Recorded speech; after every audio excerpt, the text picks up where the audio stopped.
കോഴിക്കോട് കാരശ്ശേരിയിൽ വീട്ടുമുറ്റത്ത് നിന്ന് മൂർഖനെ പിടികൂടി. വനം വകുപ്പ് RRT അംഗം എത്തിയാണ് പാമ്പിനെ പിടിച്ചത്.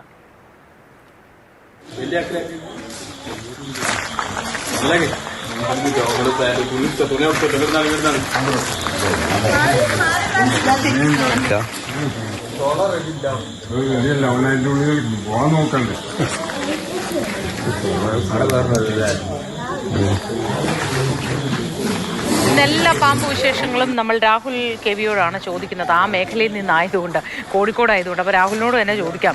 രാഹുൽ, ഈ വീട്ടുമുറ്റത്ത് നിന്നാണ് മൂർഖനെ പിടികൂടിയത്.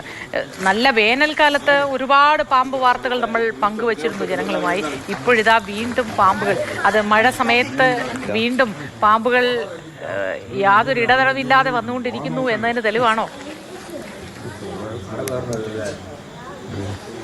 മോത്തി, അതായത് പെരുമ്പാമ്പിനെയും മൂർഖനെയും പിടിച്ചത് ഒരുമിച്ച് വായിക്കും. അപ്പോൾ മൂർഖനും പെരുമ്പാമ്പും സുരക്ഷിതരാണ്, സേഫാണെന്ന് ഒരുമിച്ച് പറയാൻ വേണ്ടിയിട്ടാണ് ഞാൻ തയ്യാറായി നിന്നിരുന്നത്. പക്ഷേ രണ്ടായി വായിച്ചതുകൊണ്ട് രണ്ടായി തന്നെ നമ്മൾ പറയുന്നു. ഇത് നല്ലൊരു ഉശിരനായൊരു മൂർഖൻ പാമ്പാണ്. 10 വിടർത്തി നിൽക്കുകയായിരുന്നു.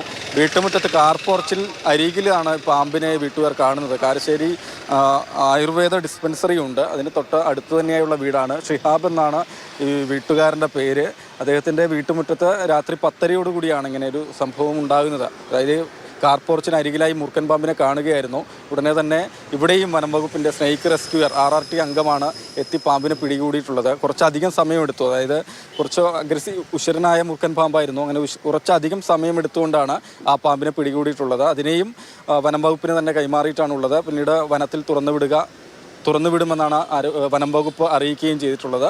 ഒരിക്കൽ കൂടിയാണ്, പാമ്പുകൾ കൂടുതലായി പുറത്തുണ്ട്, വീടിനോട് ചേർന്ന് ഉണ്ട്.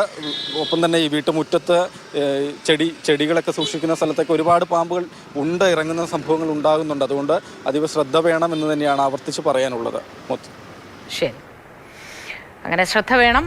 ചൂടുകാലം കഴിഞ്ഞു എന്നതുകൊണ്ട് പാമ്പുകൾ ഇനി ഉണ്ടാവില്ല എന്നൊന്നും വിചാരിച്ച് കളയരുത്. ഏത് നേരവും ഇഴജന്തുക്കൾ നമുക്ക് ചുറ്റുമൊക്കെ ഉണ്ടായിരിക്കാം എന്ന ഒരു ധാരണയിൽ വേണം നമ്മുടെ ഓരോ നീക്കവും എന്നതാണ്.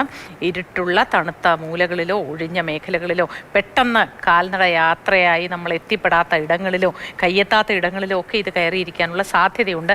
ശ്രദ്ധിക്കണം.